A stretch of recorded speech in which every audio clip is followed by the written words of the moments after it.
Some of you Enfield gurus out there are going to be into this. It's an unboxing video. They're not very interesting, but if you're having difficulty trying to find a number 32 Mark III or maybe a Mark II scope for your number 4 Mark I-T, then this might be an opportunity for you. Hopefully it's an opportunity and not a waste of hard-earned cash to get a reproduction scope. And I have no idea what I've just received. I actually got all the way here from China in fairly quick order. Oops.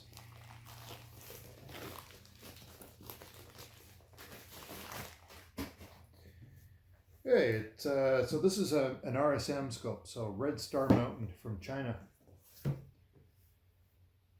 And appears to be fairly well taped. It's a China Post box, it says, China Post.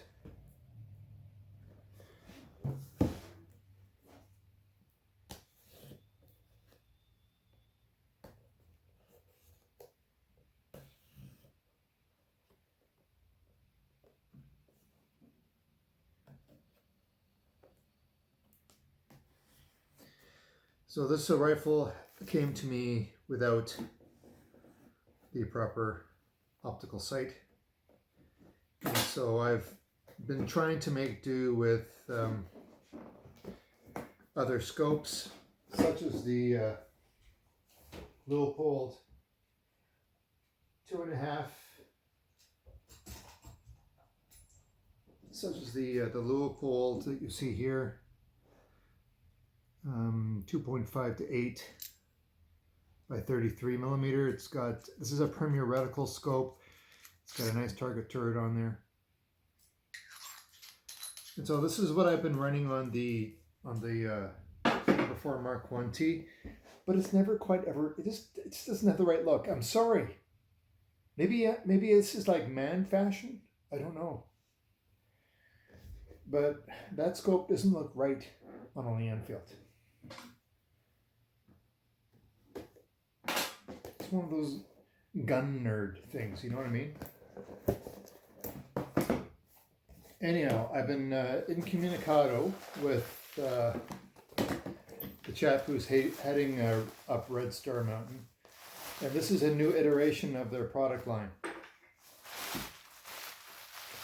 It's he's running some different components in this particular scope now from the first gen. So this is a Generation 2 scope. It's hot off the press. It just was manufactured 2 weeks. Well, just within the last few days it was assembled. And so what he's doing is he's running a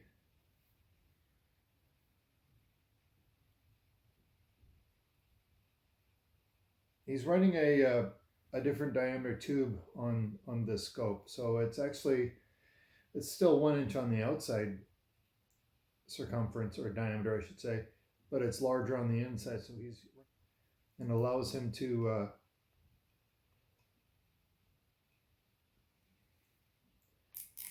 turrets are a little bit different apparently. So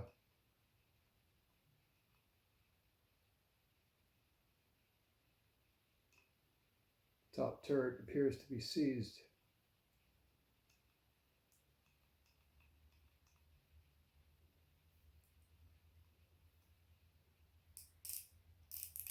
This one is not. It's not a good start.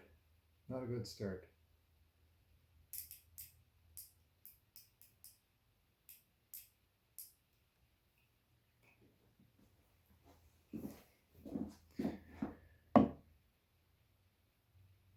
I can't get it to move.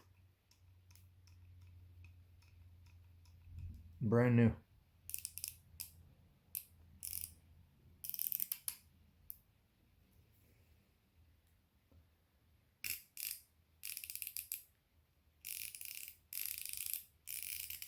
Yeah, the reticle moves, but that one turret does not. Well, I wasn't 100% right about the scope. You know, I just wasn't gripping it hard enough. but it definitely moves. However, it's sufficiently stiff where you can count your clicks, but you really got to grasp it hard. And I'm hoping that with time that loosens up a little bit, and those clicks are, you know, it's good to not have an elevation or a windage dial that is loose, it spins freely. This is certainly not that. But you can count them pretty good.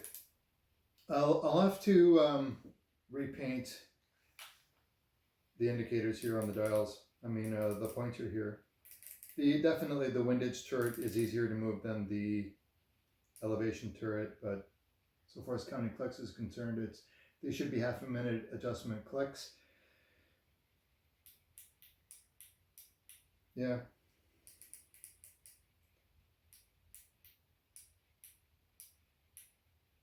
No, these are 1 minute of adjustments each for windage, and I believe it's